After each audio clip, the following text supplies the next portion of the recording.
Il est à jamais Dieu.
nous pousse à louer, toi seul.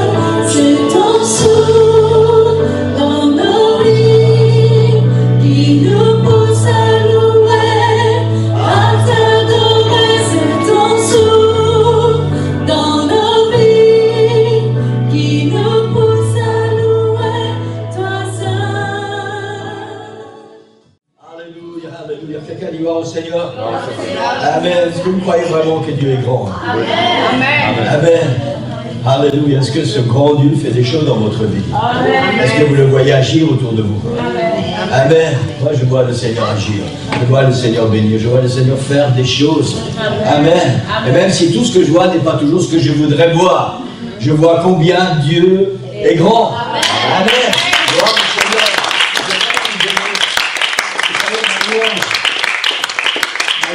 La louange que je donne dépend de ce que je crois par rapport à celui qui est mon Dieu. Oui. Ça, je reste convaincu de ça. Je vais m'expliquer pour que tout le monde puisse bien comprendre. Si tu crois vraiment que Dieu est grand, alors tu dois vraiment lui donner une grande louange. Si tu donnes une petite louange, c'est parce que tu n'as pas encore bien compris qui est ce Dieu que tu adores, qui est celui qui dirige ta vie, qui est celui qui prend soin de toi. Amen. Il mérite toute notre louange, tout ce que nous sommes, notre bouche, notre cœur, nos pensées, tout, il mérite tout ça. Amen, parce qu'il est le Dieu au-dessus de tout.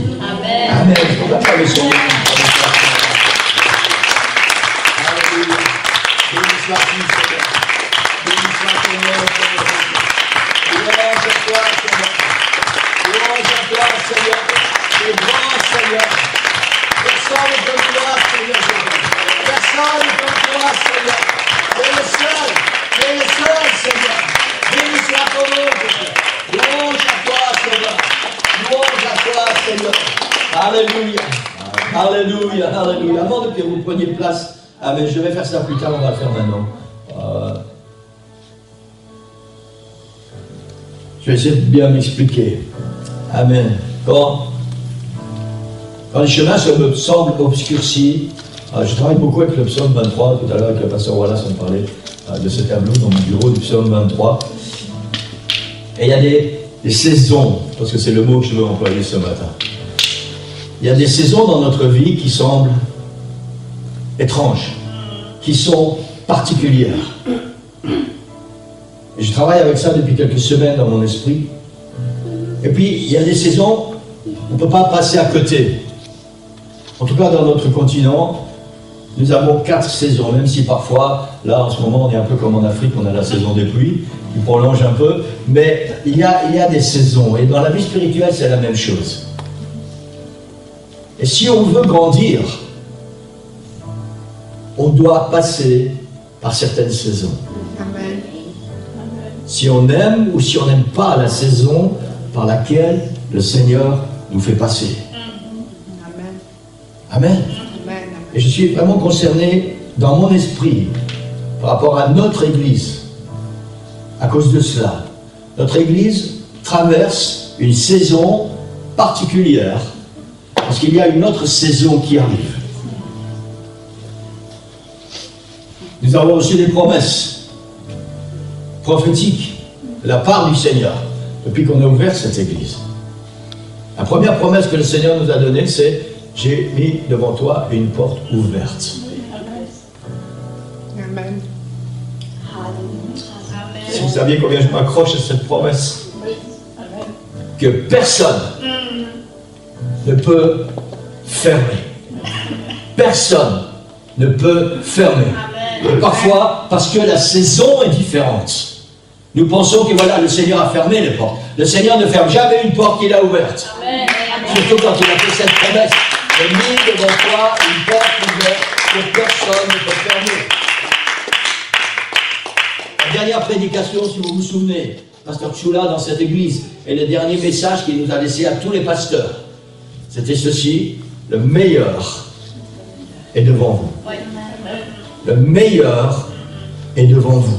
Et je crois vraiment à tout cela, à toutes ces paroles du Seigneur, et je voudrais qu'on puisse prendre du temps maintenant Certainement que la saison qu'on traverse est difficile, elle est compliquée. Parfois, on ne comprend pas ce qui se passe. Mais nous devons passer par cette saison parce qu'il y a des changements qui doivent s'opérer pour entrer dans une nouvelle saison. C'est ce que le Seigneur met dans mon cœur. Et je sais que pour notre Église, il y a une nouvelle saison qui arrive.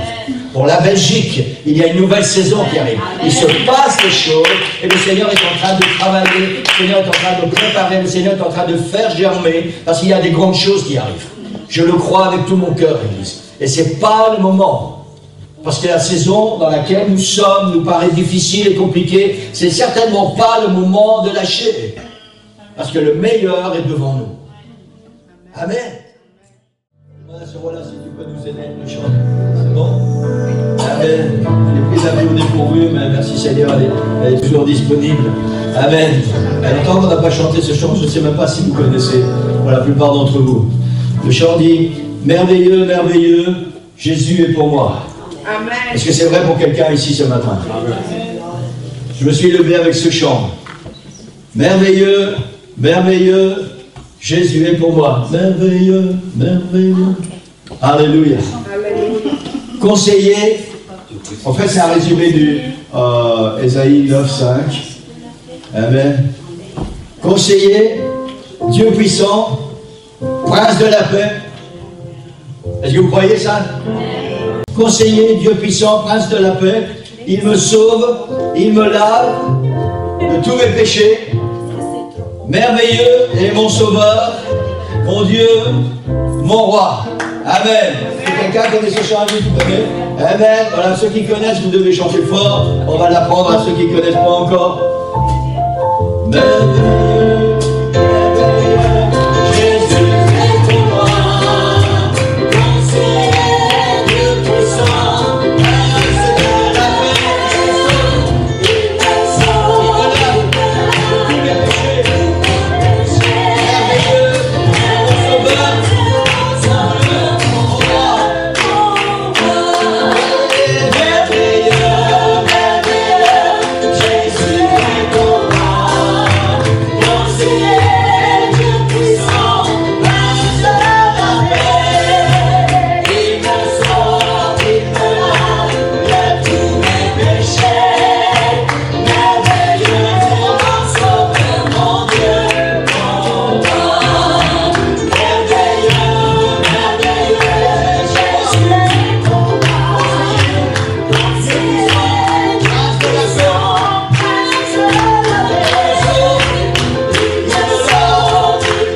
Alléluia, alléluia, alléluia. Merci l'Éternel. Béni soit ton nom, Seigneur. Alléluia, alléluia, alléluia. Merci l'Éternel. Alléluia, un bon esprit ici ce matin. Nous, parce que le Seigneur est là. Pour tout, lorsque le Seigneur est là, nous sommes bénis. Amen. Vous pouvez prendre place. Je pense que vous avez une expression en français. Par exemple, si j'aimerais avoir une tarte aux pommes, si je veux avoir une portion, on dit j'aimerais avoir une part. Donc l'expression une part de la tarte, si je suis gourmand, je vais avoir une deuxième, on dit une deuxième part de la tarte. Amen. Donc je vais vous donner la deuxième part d'une série que j'ai prêchée. Le pouvoir de dire oui. Amen. Donc c'est pas la première part, on a déjà parlé de ça, mais la deuxième part, on va continuer parce qu'on va parler aux gens ordinaires. Nous sommes que des gens du genre ordinaire. Mais qu'est-ce que ça veut dire selon l'Écriture? Selon la volonté de Dieu, parce que pour nous, dans notre société, on pense peut-être que si nous sommes que ordinaires, qu'est-ce qu'on peut faire personnellement? Qu'est-ce que je peux faire? Mais il faut comprendre, donc j'ai une histoire aussi, je pense pas que j'ai mentionné ça, mais on dit pas la professeure, on dit l'enseignant de la langue française. Quand j'étais au lycée au Canada, dans une petite province, donc il faut donner un peu d'histoire. C'est la même histoire un peu comme ici en Wallonie. C'était au 20e siècle, dans notre région du Canada, c'était le lieu qui en avait beaucoup d'industrie. L'argent était là, mais depuis ce temps, ça a changé. Par exemple, mon petit village, je viens d'un village vraiment petit, les collines sont autour et dans les villages, on n'a même pas aujourd'hui, c'est la seule place que je connais dans l'est du Canada, dans Canada oriental, qu'on n'a pas des réseaux pour la tour cellulaire. Ça existe dans mon village. Lorsqu'on rentre dans les villages, on perd tout. On ne peut jamais utiliser un cellulaire. Il faut encore avoir des téléphones sur le mur pour appeler. C'est la seule place. Et c'est parce qu'on n'a pas des tours sur les collines. Et donc, lorsqu'on rentre, on perd le réseau. Donc, mon épouse m'a dit, je viens loin de la campagne. Et à ce temps, la même chose, il y a des siècles, ça a bien été, mais maintenant, c'est un peu obscur. Même le nom, avant, le nom c'était Nouvelle-Écosse, mais après une période de temps, c'est divisé en deux, entre Nouvelle-Écosse et maintenant Nouveau-Brunswick. La même affaire, comme on a vécu dans les Carolines, maintenant, Caroline du Nord et Caroline du Sud, mais en commencement, c'était que Caroline. Et c'est la même chose avec la colonie des Britanniques, là-bas, Nouvelle-Écosse, mais maintenant, Nouveau-Brunswick. Donc, je viens d'une province obscure, je viens d'un village obscur. Et j'ai posé toujours la question comme enfant, qu'est-ce que je peux faire? Et ça se peut qu'on pose la même question ici en Wallonie. Parce que, bien sûr, pendant la révolution industrielle, on avait les mines, on avait tous les fonderies, on avait tous, mais maintenant, nous sommes dans l'âge des... si on peut dire, informatique. Et donc, ça a complètement changé. Mais qu'est-ce que le Seigneur veut faire pour les personnes même obscures dans une situation normale? Et donc, la question, qu'est-ce qu'on peut faire les gens ordinaires? Même l'enseignant de la langue française, mais malheureusement, elle a même enseigné ça en anglais. Donc c'est bizarre, je sais, mais c'était les règles là-bas. Mais elle venait de Charleroi. Donc mon professeur venait de la Wallonie. Même elle était repatriée ici à Charleroi après son décès. Le restant maintenant, c'est à Charleroi encore. Elle a rencontré son futur marié à Marie pendant la Deuxième Guerre mondiale. Il était soldat avec les Canadiens ici en Belgique. Et donc c'est comme ça. Mais pourquoi je donne l'histoire? Parce que j'aimerais partager mon cœur, parce que peut-être c'est pas une crainte pour moi, mais c'est toujours une pensée. Qu'est-ce qu'un anglophone? Comment est-ce qu'un anglophone peut vous aider dans l'avenir? C'est pas ma langue maternelle. Peut-être vous posez des questions, on n'est pas comme d'ailleurs, et qu'est-ce que le Seigneur peut faire dans une telle ville? Parce que le passé, peut-être c'était les années gloires, peut-être on peut dire pour la Wallonie. Pendant toutes les mines et toutes les fonderies, mais on n'a plus les mines, on n'a plus des fonderies, c'est tout fermé. Donc le pouvoir de dire, oui bien sûr, mais les gens ordinaires. Voyageons, si je peux faire quelque chose de différent, merci encore pour l'invitation d'être là. Je suis toujours chez nous lorsque nous sommes là parce qu'on est parmi la famille, les amis. Merci encore. On vous aime et je suis content que le Seigneur va nous aider. Mais si on va réussir ensemble, c'est sûr que vous êtes patients et je suis content que vous êtes patients envers nous. Mais on doit travailler comme équipe parce qu'on a tous des soucis dans nos vies. On n'est pas des exemples extraordinaires. C'est pas tout le monde qui veut nous inviter partout au monde parce que on n'est que des personnes qui voudraient avoir une relation avec le Seigneur Jésus-Christ. Mais qu'est-ce qu'on peut faire? Il faut avoir confiance dans le Seigneur. Il peut traverser tous les problèmes dans la vie. Mais pour qu'on réussisse, on doit être ensemble. On doit travailler comme équipe. On doit avoir l'unité dans nos vies. On doit inviter, parce que même si j'habite pas, comment est-ce que c'est possible pour moi d'inviter les gens? C'est seulement en entrant dans un restaurant, peut-être quelque chose comme ça, peut-être des serveuses ou des personnes, mais si j'habite pas ici, je ne peux pas inviter des personnes, mais vous pouvez, parce que vous êtes là. Amen. Vous pouvez seulement raconter qu'est-ce que le Seigneur il a fait dans votre vie déjà, et encore qu'est-ce qu'il est en train de faire maintenant dans votre vie. Donc ensemble, ça c'est le but, ensemble. Et le problème, c'est l'ennemi, c'est Satan qui veut peut-être seulement dire à nous, ah mais tu n'es qu'une personne ordinaire. Pas vraiment des talents comme ça, mais qu'est-ce qu'on peut faire? Donc, j'aimerais raconter une histoire avant qu'on va prendre les Écritures, donc vous n'êtes pas obligé de se lever après parce que ça va prendre 5 minutes. Mais c'est la part numéro 2, les gens ont le pouvoir de dire oui. Voyageons-nous vers le haut de la montagne.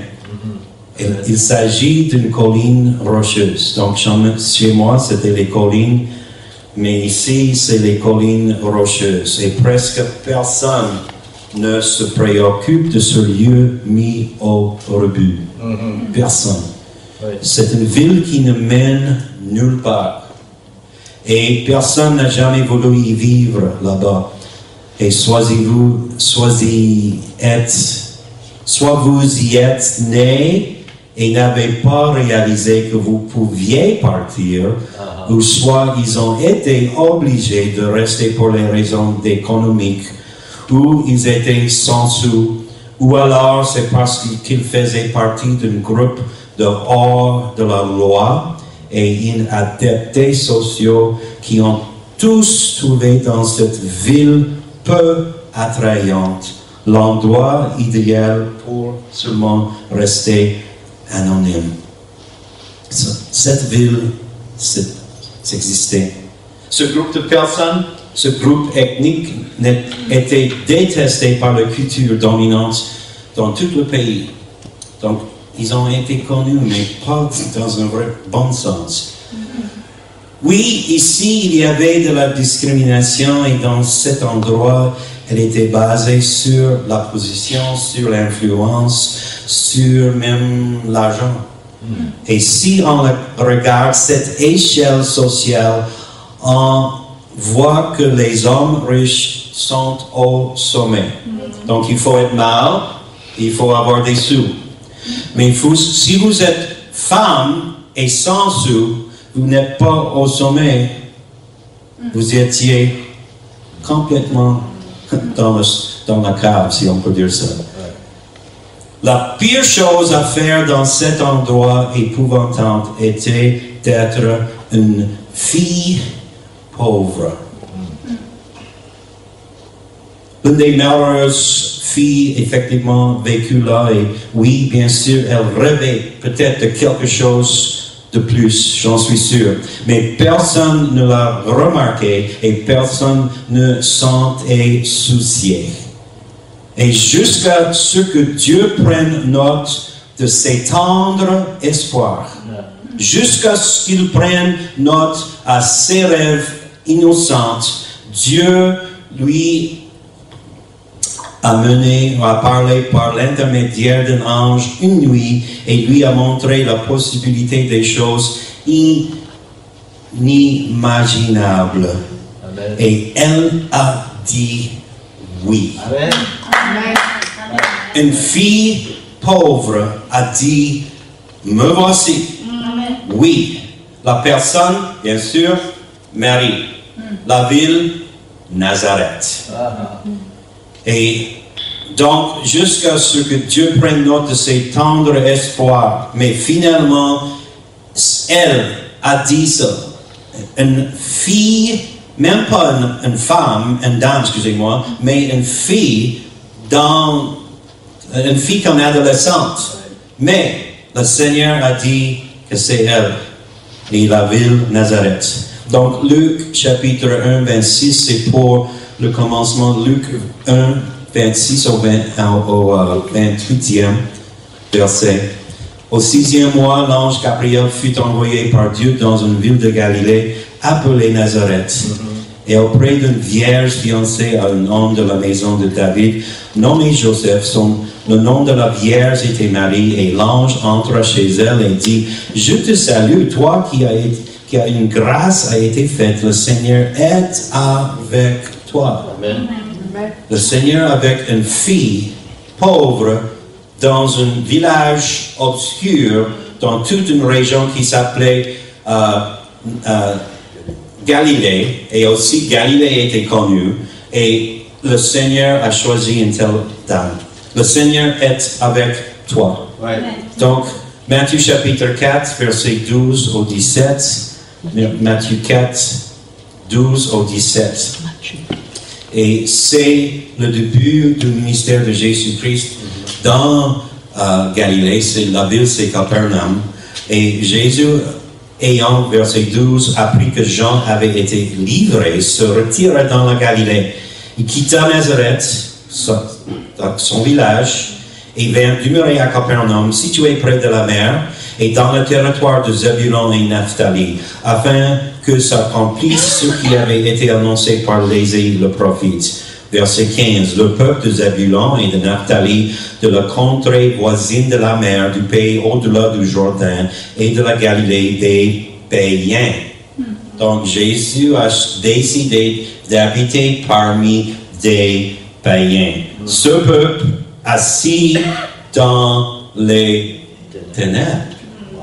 C'était sa choix. Dans les ténèbres. Par exemple, les personnes autour de lui. Il a vu une grande, donc la région a vu une grande lumière, et sur ceux qui étaient assis dans la région et l'homme de la mort, la lumière s'est levée. Amen. Dès ce moment, Jésus commença à prêcher et à dire, dès que le Seigneur a fait son œuvre, dès que le Seigneur nous aide, et on peut encore, quoi? Prêcher, enseigner, on peut déclarer le royaume de Dieu est là. Dès que ce moment, il a dit, repentez-vous car le royaume des cieux est proche. On peut dire aussi dans une obscure région, dans une obscure quelque part ici dans ce pays, peut-être on pense on n'est que des personnes ordinaires, mais il faut savoir c'est exactement ce que le Seigneur cherche. Exactement. Et je ne veux pas être péjoratif contre une telle région, mais on sait que, parce que ça m'arrivait, je viens d'un petit village qui s'appelle Millville.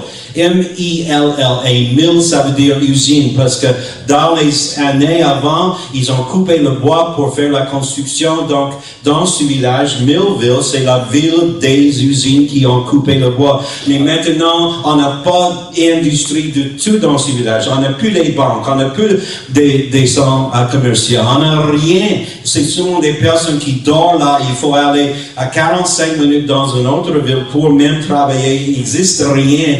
Mais je peux dire que le Seigneur, il a un plan, parce que moi, je ne savais pas que le professeur qui m'a commencé dans la langue française, c'est elle qui venait de Charleroi, et ici dans la Wallonie. Et il faut comprendre, le Seigneur, il a un sens d'humeur de faire tout cela. On ne sait jamais. Même si maintenant, j'habite parmi les ch'tis dans le nord de la France, mais quand même, vous pouvez vous asseoir. C'est pas concernant les ch'tis du tout. Donc, Matthieu, est-ce qu'on a lu Matthieu 2, 19 encore? Non? Ok, Matthieu 2, 19. Aussi, au retour de Joseph à Nazareth, quand Hérode fut mort, voici un ange du Seigneur apparut en songe à Joseph en Égypte et dit, lève-toi, prends le petit enfant et sa mère et va dans le pays d'Israël. Donc le choix du Seigneur, c'était pas encore à Jérusalem, mais maintenant c'est dans cette région obscure. Et dit, lève-toi, prends le petit enfant et sa mère et va dans le pays d'Israël, car ceux qui en voulaient la vie d'un petit enfant sont morts. Et donc Joseph se leva, prit le petit enfant et sa mère et alla dans le pays d'Israël. Donc ça c'est le commencement. Mais ayant appris après que Archelaïs régnait sur la Judée à la place d'Hérode son père, il craignait de s'y rendre et divinement averti en songe, il se retira dans le territoire de la Galilée. Et il vint demeurer dans une ville appelée Nazareth afin que s'accomplisse ce qui avait été annoncé par les prophètes. Il sera appelé Nazaréen de Nazareth. Un Nazaréen, un terme de reproche. Le mot Nazaréen était un terme péjoratif. Ceux qui vivaient à Nazareth ou ailleurs en Galilée étaient considérés comme des citoyens de seconde zone. Mon épouse, elle m'a taquiné, mais c'était par humeur. Elle dit, même j'habitais si loin dans la forêt, il fallait sortir de la forêt seulement pour aller chercher des animaux. Parce que j'étais si loin. Donc, peut-être, on peut dire aussi que nous avons des histoires que on pense peut-être, mais comment est-ce que le Seigneur peut utiliser quelqu'un qui habite quelque part comme ça? Donc, un leçon numéro 1, ne jamais négliger le potentiel de l'ordinaire. De l'ordinaire. Ça ne prend pas une grande éducation, ça ne prend pas des sous, ça ne prend pas d'avoir un tel talent. Le Seigneur cherche seulement un être humain qui est fidèle et dit, me voici, je suis disponible. Je suis disponible. Jésus prend ce que les autres tiennent pour acquis et le transforme. Ça, c'est le but. On ne reste pas comme ça. C'est le Seigneur qui nous transforme. Il le transforme en quelque chose de merveilleux, quelque chose de même mémorable. Et le déjeuner d'un petit garçon se compose de 5 petits pains et 2 poissons. Mais dans les mains de Dieu, quelque chose si petit, cela va très loin et il nourrit 5000 hommes et aussi toutes les femmes et enfants qui sont là avec une telle chose. Parce que le Seigneur, il fait l'œuvre. Le temps de ce verbe multiplier le pain et le poisson, utilisé même dans l'évangile de Marc et ainsi dans Luc suggère, si on cherche en grec, la langue originale, ça suggère que la multiplication des pains et des poissons a eu lieu entre, littéralement, pas dans un panier, mais entre les mains du Seigneur Jésus-Christ. Il a simplement continué, et il a continué, et il a continué, et il a continué à donner le pain et poisson aux disciples après ses mains. Alléluia. C'était pas là, c'était pas dans un panier, c'était pas parmi les disciples, c'est entre les mains du Seigneur Jésus-Christ. Lorsque nous sommes entre ses mains, il donne continuellement. Il donne et il donne et il donne. Mais qu'est-ce qu'on doit faire? On doit être entre les mains du Seigneur Jésus-Christ. Donc il avait 12 paniers. Mais selon les études des fragments, il ne s'agissait pas des grands paniers, mais les petits paniers. Et l'histoire nous dit que couramment transportés par les voyageurs. Donc, ils n'avaient pas des sacs à ce temps, c'était un panier. Mais lorsqu'ils avaient faim, il faut prendre quelque chose. Donc, est-ce que c'est possible que les restes aient donné à chaque disciple suffisamment de nourriture pour son propre usage? Lorsque nous mettons la volonté de Dieu en premier, il s'occupe de nos besoins. Donc, il ne faut pas avoir peur. Est-ce que nous avons assez dans nos propres paniers? Parce que si le Seigneur est là et on lui donne en premier, il va s'occuper de nos besoins. Et il nous fournit, la Bible dit, le pain quotidien. Donc, regardons cet homme de Nazareth. Je veux lire à nouveau un verset, Matthieu 4, 17 encore. Dès ce moment, Jésus commence à prêcher et à dire, repentez-vous car le royaume des cieux est proche. Donc le royaume était maintenant proche. Pourquoi? Parce que le roi était proche. Il faut avoir le roi, mais lorsque le roi est parmi nous, on va voir que le royaume de Dieu est là.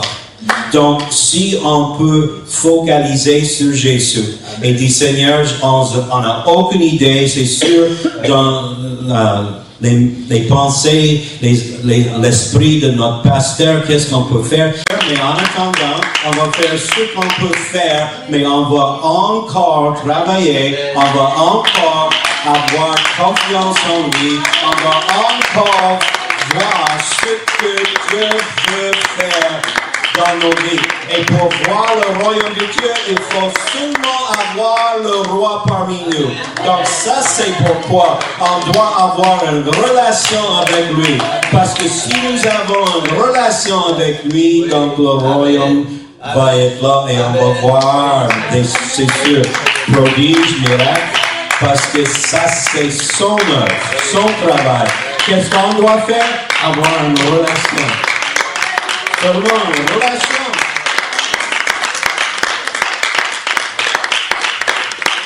Donc, si je peux vous encourager quotidiennement, lire une portion, un pas de la parole de Dieu chaque jour. Si je peux vous encourager, prendre du temps chaque jour, quotidiennement. Peut-être c'est difficile pour vous de dire, ok, je ne peux pas prier encore une demi-heure par jour, mais je peux facilement prier 10 minutes. Et après 10 minutes, dit, ok, mon but maintenant c'est 15 minutes. Après 15, ok, moi je peux encore aller à 20 minutes. Mais on doit avoir une relation. Et si nous avons une relation avec lui, le roi est parmi nous. Et si le roi est là, on va voir le royaume de Dieu parmi nous. Alléluia. Par la mort, l'ensevelissement, la résurrection de Jésus, il régnera un monde en rébellion contre son autorité spirituelle. Mais lorsque Jésus reviendra sur la terre, son règne sera enfin réalisé sur la terre. Donc, lorsqu'il est là, en position, on va voir le règne. Donc, s'il est en position parmi nous, on va voir le règne du Seigneur ici à Nivelles. Pourquoi Jésus a-t-il bouleversé notre système de valeurs? Pourquoi? Pour contester les idées reçues de l'époque. On a toujours la psychologie, des pensées dans notre cerveau, que regarde-nous, on n'est que des personnes en Wallonie. L'hiver n'est pas vraiment connu dans le monde. Je pense pas. Dans le monde. On est content d'avoir notre petite fille Malia qui est là. Elle parle que anglais. Elle habite aux États-Unis avec notre fille. Et on a 4 petits-enfants. J'ai pas encore même eu l'expérience encore de même voir le 4e. J'espère que dans le futur je peux le faire, mais ça c'est aussi parce qu'on habite ici, on peut pas être là tout le temps. Donc, jamais encore. Donc peut-être lorsqu'elle va avoir son premier anniversaire, peut-être je peux la voir. Ça c'est un but. Mais, si on regarde ça, Malia, elle a visité Paris. Et donc, avant, elle a pensé la ville qu'elle aimait le meilleur, c'est New York. Mais maintenant, c'est pas New York, c'est Paris. Parce qu'elle a vu tous les bien sûr, le Tour Eiffel, l'Arc de Triomphe, Champs-Élysées, Notre-Dame, tous les endroits. Et on a pris le métro, on a mangé là-bas, c'est sûr. Il faut essayer les aliments français. Et je suis content que j'habite parmi vous, les francophones, parce que c'est sûr, je mange bien. Mais pourquoi est-ce que Jésus a bouleversé leur système? Parce qu'on peut voir que dans n'importe quelle culture, nous avons des idées qui viennent de la culture, autour de nous. On disait alors que les riches et les personnes influentes savouraient davantage les bénédictions de Dieu. Mais Jésus voulait qu'ils voient que les choses matérielles ne sont que temporaires et très, très, très temporaires. Jésus veut que nous voyions éventuellement que nos situations actuelles ne sont pas de signes des bénédictions de Dieu ni de son jugement. C'est comme on a appris, on n'est que dans une telle saison de notre vie. Les portes sont encore ouvertes. Ou la porte est ouverte. Mais ce n'est pas parce que j'ai fait quelque chose de mauvais que nous n'en voit pas exactement ce qu'on veut voir. Mais dans notre situation actuelle, regarde les événements qui se déroulent auprès de Matthieu 4, 17. Après ce temps, après le texte, Jésus appelle ses disciples et il commence son ministère dans une telle place comme Galilée. Il enseigne le sermon sur la montagne à Galilée, à Capernaum. Il veut certainement que nous voyions que les pauvres peuvent être spirituellement très, très riches. Amen. Amen. Tout comme Marie et Joseph. Souvenez-vous, lorsque Marie et Joseph s'est présentés au temple, il a fallu qu'ils prennent un pigeon parce qu'ils n'avaient pas assez d'argent pour même acheter un agneau. Donc le signe était, il était si pauvre. C'est lorsque Jésus a reçu son nom au 8e jour, c'est la cérémonie, lorsque c'est la circoncision. Donc ils ont apporté des pigeons lorsqu'il avait 8 jours. Mais Marie, Joseph étaient si pauvres. Matthieu 5, 19, donc les béatitudes, celui donc qui supprimera à l'un de ses plus petits commandements et qui enseignera aux hommes à faire de même, sera appelé le plus petit dans le royaume des cieux. Mais celui qui les observera et qui enseignera à les observer, celui-là sera appelé grand dans le royaume des cieux. Amen. Verset 20, car je vous le dis, si votre justice ne surpasse pas celle des scribes et des pharisiens, vous n'entrerez point dans le royaume des cieux. Donc, si on peut voir ça, il faut comprendre que ne jamais négliger le potentiel de l'ordinaire. J'ai écrit quelque chose ce matin pour juste comparer. Vous pensez peut-être que l'histoire que j'ai dit, j'ai parlé un peu de Wallonie. À l'ère industrielle, cette région regorgeait de gens qui gagnaient bien leur vie et travaillant dans l'industrie métallurgique, dans les mines et dans diverses usines. Mais les choses ont changé. Depuis que l'on a commencé à fermer les mines et aussi fermer les fonderies. Et l'économie, si je comprends bien, ici en Belgique, s'est déplacée vers le nord, en Flandre. Aujourd'hui, c'est la région de ceux qui font bouger les choses à l'ère du numérique. Parce qu'on n'a plus les usines, on n'a plus des mines, mais maintenant, c'est des ordinateurs. Dieu nous a-t-il remarqué, ou est-ce qu'il a dit observer? Donc, les habitants de Nazareth se posaient sans doute beaucoup de questions, comme on pose, c'est sûr, des questions. Mais mettons-nous dans leur place. Comment Marie s'est-elle sentie en grandissant dans un tel village, Nazareth, comme une jeune fille pauvre? Vous pouvez vous demander ce que je peux faire dans une région qui peut-être l'histoire a oublié la Wallonie, parce que maintenant, à cause, ou peut-être grâce à, ou à cause de la numérique, que tout a changé. Mais ce n'était pas l'histoire avant. Avant, la Wallonie, ça bougeait. Marie s'est-elle demandé ce que je pouvais bien faire pour Dieu dans cette région oubliée d'Israël, dans ce village qui a été une telle réputation, dans cette ville qui a été avec une réputation comme ça dans tout le pays. Mais elle a dit oui. Ouais. Qu'est-ce qu'on peut faire? On peut peut-être discuter avec le Seigneur et dire, Seigneur, je suis qu'une personne ordinaire. Qu'est-ce que je peux faire? Ouais. Il veut qu'on dise oui. Amen. Oui. Amen. Oui. Ouais. Alléluia. Ne jamais négliger le potentiel de l'ordinaire. Amen. Amen. On est, nul de nous ne sont pas des forts. Mais, si on regarde le Seigneur, on est grand. Le serment sur la montagne.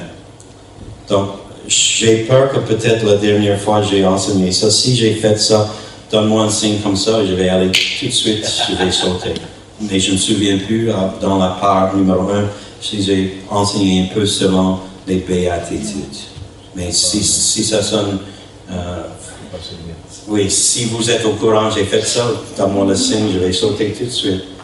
Donc, heureux, numéro 3, verset 3, Matthieu 5, heureux les pauvres en esprit. C'est pas les pauvres seulement, c'est les pauvres en esprit. Car le royaume des cieux est à eux. Qu'est-ce que ça veut dire? Pauvre en esprit. Donc, le plus important est bien sûr la première. Si on regarde, lorsque nous examinons toutes les vertus que Jésus commande ici, le plus important est bien sûr la première, l'humilité. Être pauvre en esprit. Elle sous-tend tous les autres. Ça, c'est pourquoi ça commence ici. Être pauvre en esprit. L'humilité. Heureux les affligés, car ils seront consolés.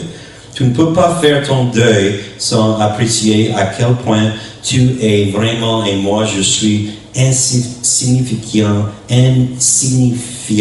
pour gérer la vie par toutes tes propres forces, toutes mes forces. Ça, c'est l'humilité quand je dis, Seigneur, je peux faire rien en moi-même, mais avec toi, je peux faire n'importe quoi.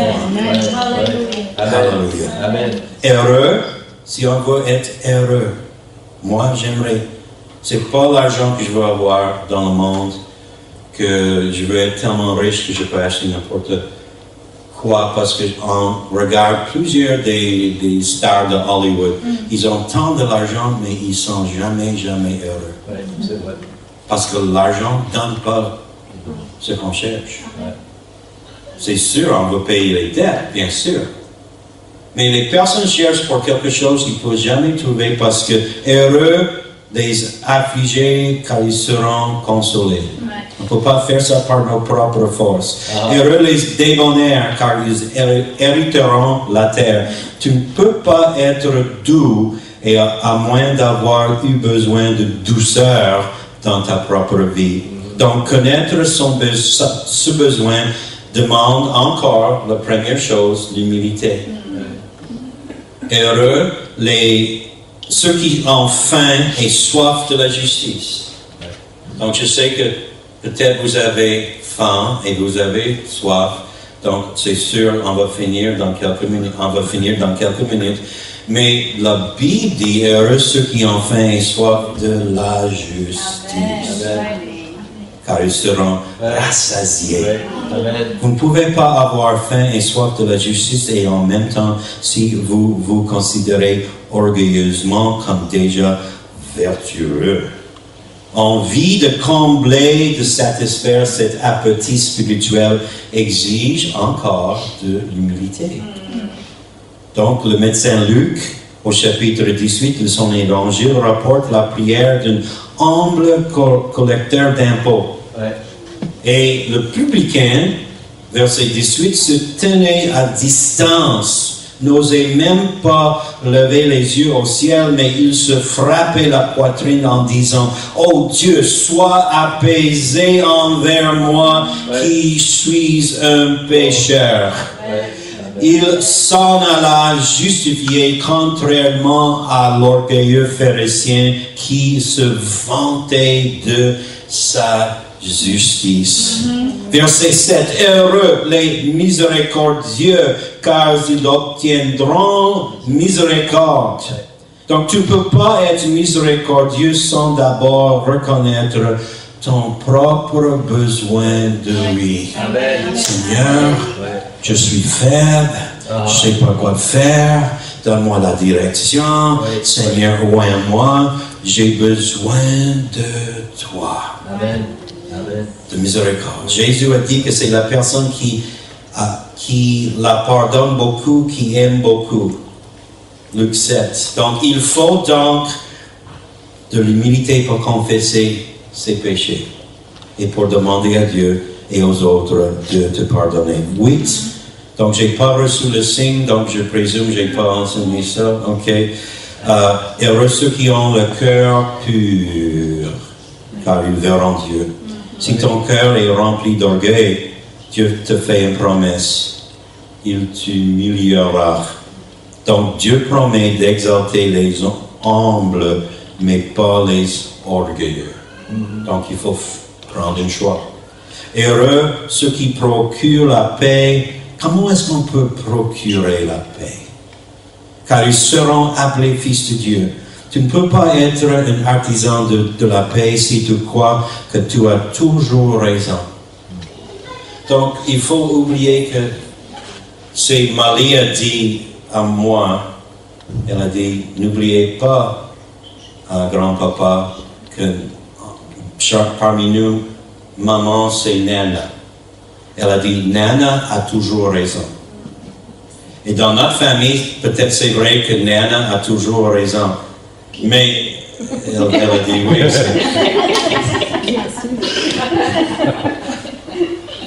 Mais on ne doit pas dire ça, on ne doit pas faire ça dans la vie. C'est lui qui a raison.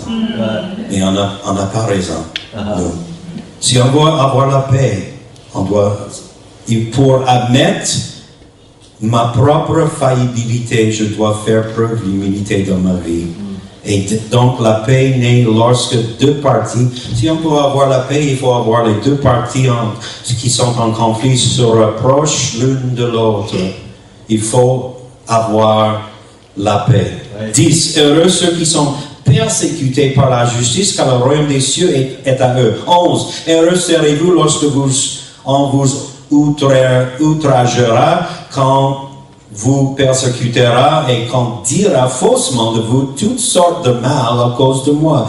Réjouissez-vous et soyez l'allégresse par que votre récompense sera grande dans les cieux. Car c'est ainsi qu'on a persécuté les prophètes qui ont été avant vous. Donc, s'identifier au Christ, quelles que soient les réactions aux autres, on doit toujours avoir nos regards sur lui. Alléluia. Et en renonçant à ses propres droits. Nos propres droits. Se lever sous la persécution exige encore quoi? Humilité de Christ. Donc, la Bible nous dit que Marie a humblement accepté l'appel dans sa vie. Elle savait que même une fille jeune, pauvre, le plus bas de l'échelle dans tout le pays, à Nazareth, en Galilée, une fille est pauvre, plus bas, mais elle savait que sa mission était basée sur la grâce de Dieu et pas sur son mérite. Notre, hallelujah, réaction à l'évangile, c'est qu'on ne mérite pas, mais à cause de sa grâce, on est là. C'est la grâce de Dieu, c'est grâce à lui. Donc, il ne faut pas oublier, ne jamais négliger le potentiel de l'ordinaire dans nos vies. Numéro 2, leçon de vie numéro 2, ne sous-estime jamais le pouvoir d'une parole de Dieu. Parce que aussi elle a reçu la parole. Il faut avoir la parole. C'est sûr, on n'est que des personnes ordinaires, mais on doit entendre qu'est-ce que le Seigneur nous dit à un tel moment. Pourquoi c'est si important d'être là quand vous êtes. Félicitations à tout le monde. Vous êtes là parce qu'il faut entendre la parole de Dieu.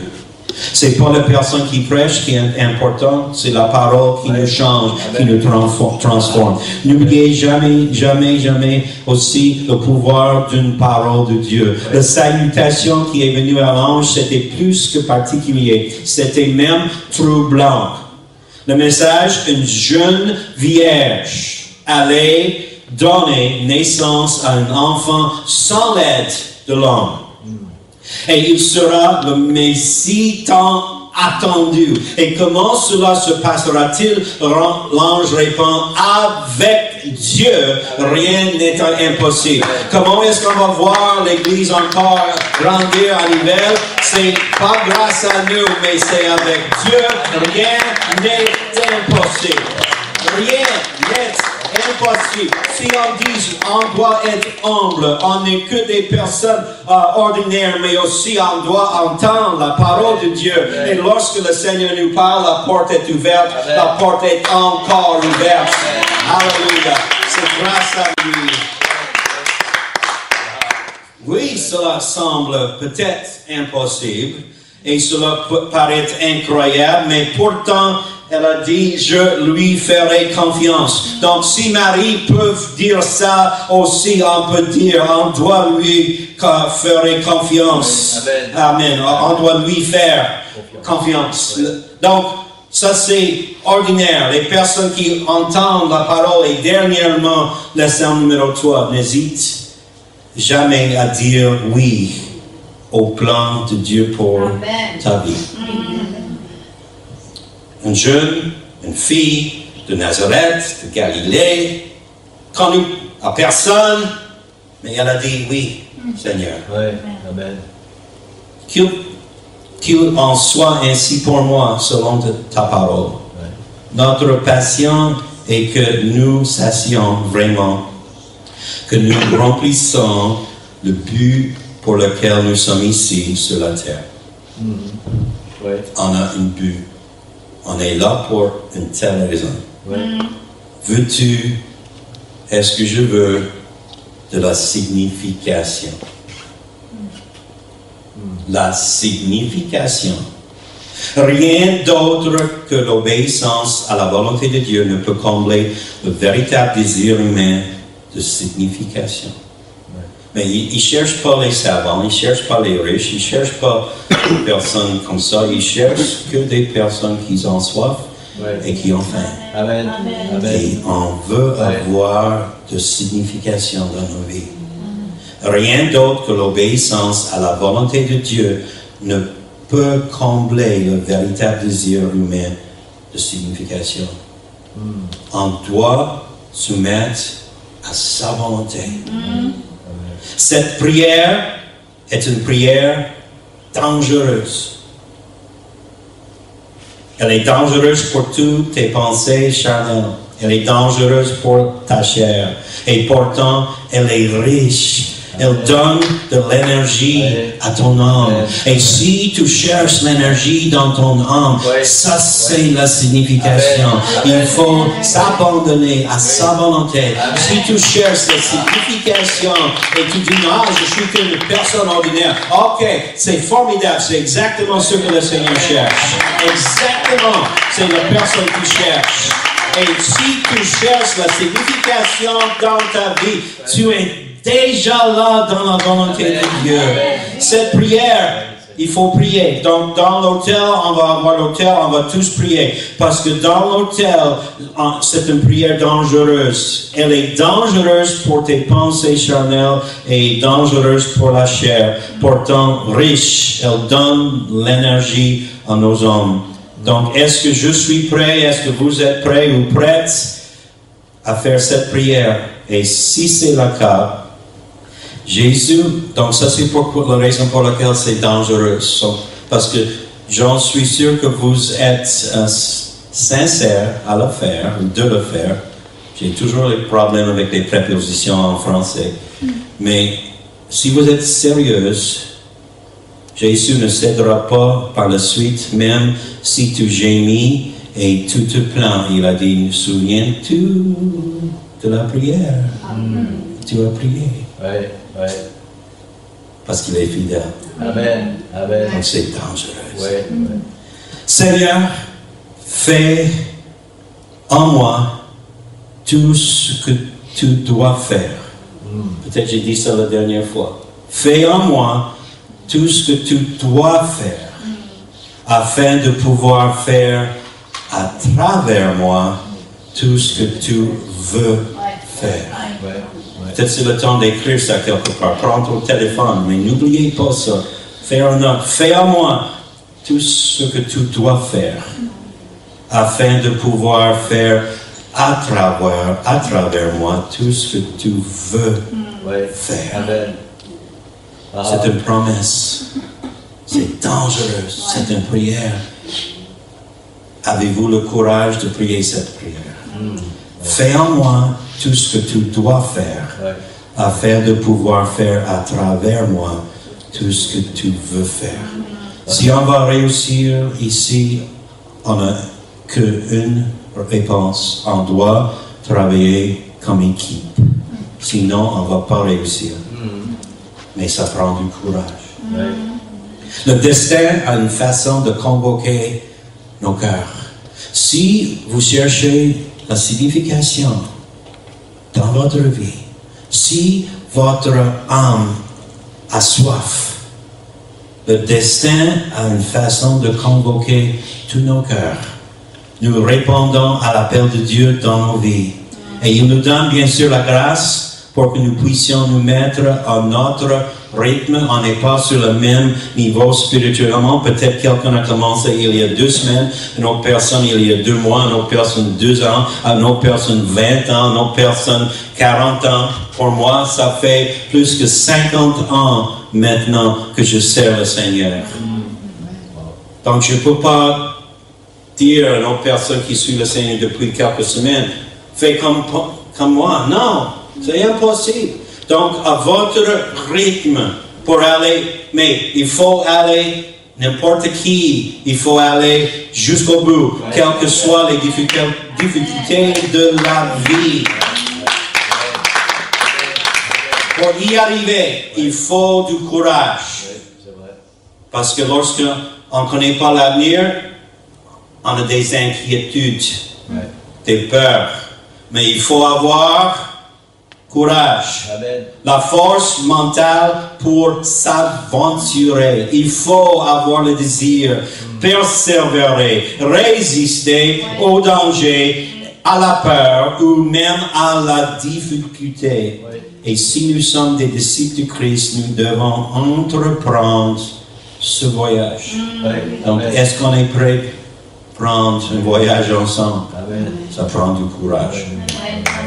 Et cela exige que nous ayons, bien sûr, courage. Ayons courage. Il faut du courage. Christelle, peux-tu venir pour que tout le monde puisse avoir courage qui va finir. Oui, que vous puissiez être content que moi je vais finir de parler. Mais j'ai eu un fardeau sur moi aujourd'hui. Parce que si vous cherchez quelqu'un qui a toutes les réponses à toutes les questions, c'est pas moi. Si vous cherchez quelqu'un qui apporte le réveil dans un sac ou dans c'est quoi, une valise, c'est impossible. C'est pas moi. J'ai toujours dit, Seigneur, je viens d'un obscur village dans une obscure province du Canada. Mais la chose que je peux faire, je peux dire oui, comme Marie a dit. Et le Seigneur a fait. On a habité en Écosse, on a habité en France, on habite maintenant en France, on fait le ministère ici en Belgique, on a vécu aux États-Unis, j'étais pasteur là-bas, c'était comme ça.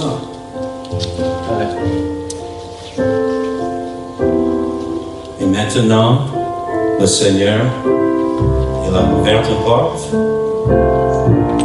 et je ne peux jamais dire non. Il faut encore et encore et encore dire. Oui. Donc il faut du courage. La force mentale. Mais si nous sommes des disciples de Christ, nous devons entreprendre ce voyage et cela exige que nous ayons du courage. Donc il faut avancer 30 ans dans le futur.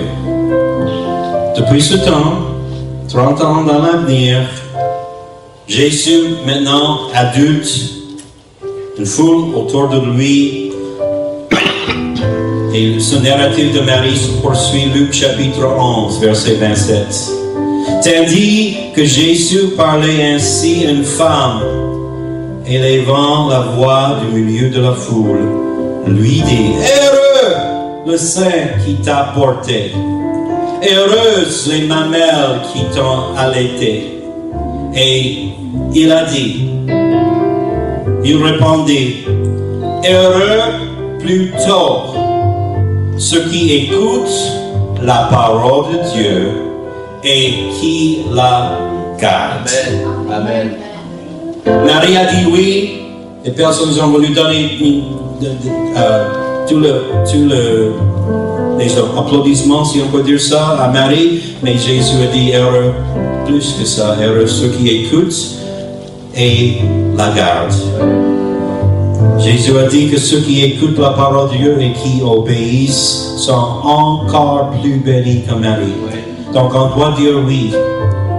Mais Jésus a donné la clé. Si on veut avoir la bénédiction de Dieu comme Marie, on doit obéir, mais aussi on doit écouter la parole, mais on doit dire, Seigneur, je suis complètement prêt pour m'abandonner complètement selon de ta volonté. Qu'est-ce que je peux faire pour que nous puissions voir l'Église encore être là à Nivelles? Et même pas ça, on va être une communauté ensemble, unité, ensemble, travaillant ensemble.